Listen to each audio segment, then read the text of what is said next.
This is VOA News. I'm Liz Palka. U.S. Attorney General William Barr was again at the center of Capitol Hill drama Thursday without even being there. AP Washington correspondent Sagar Meghani reports from the White House. A day after a tense Senate hearing, Barr did not show up for an appearance with the House Judiciary Committee after taking issue with the Democrat-led panel's plan to have its lawyers question him. What we saw is fear. Chairman Jerry Nadler called Barr afraid. Another Democrat put a toy chicken at Barr's empty seat. Republicans were not amused, with Ranking Member Doug Collins saying Barr would have testified if not for Democratic shenanigans. The stunt and the circus continues over here. Not long after, House Speaker Nancy Pelosi ramped up the tension, suggesting Barr had already lied to Congress last month, calling that a crime.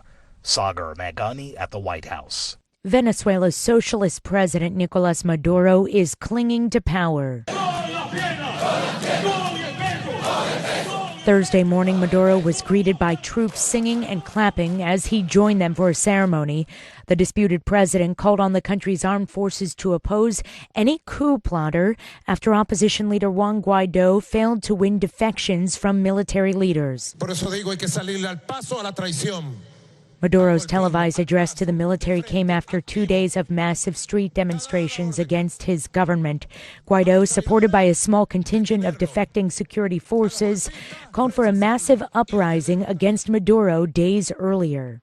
President Donald Trump said Thursday conservative economic commentator Stephen Moore has withdrawn himself from consideration for the Federal Reserve Board.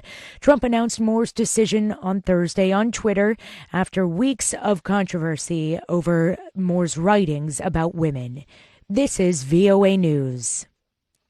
More than 100 million people are in the path of Cyclone Fani as it slowly moves toward the eastern Indian state of Odisha.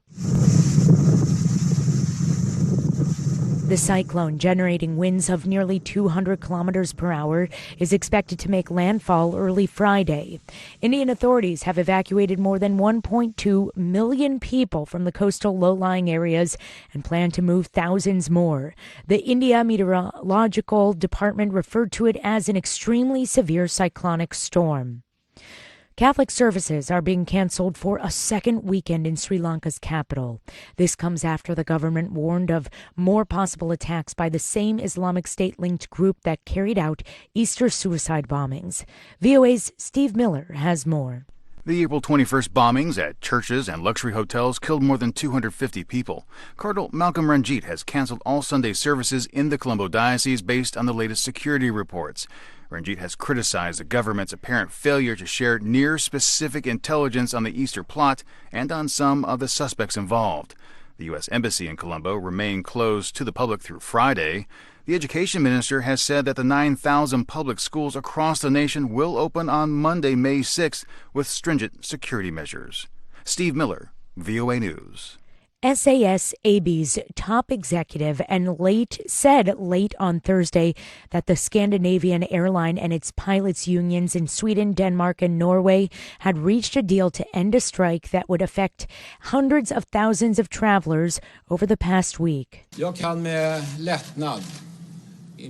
Chief Executive Rickard Gustafsson told a news conference it would take up to 24 hours before operations were fully up and running again, as he announced a 3-year agreement with 4 pilots' unions.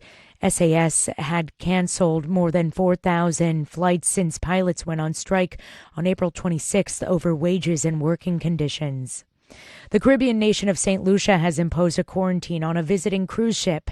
Passengers or crew are barred from leaving the boat while in port after a case of measles was diagnosed on board.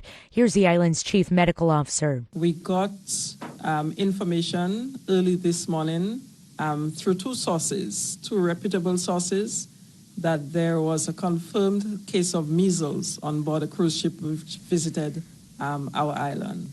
The cruise ship quarantine comes as the number of measles cases in the United States has reached a 25-year peak, with more than 700 people diagnosed as of this week, part of an international resurgence in the disease. I'm Liz Palka, VOA News.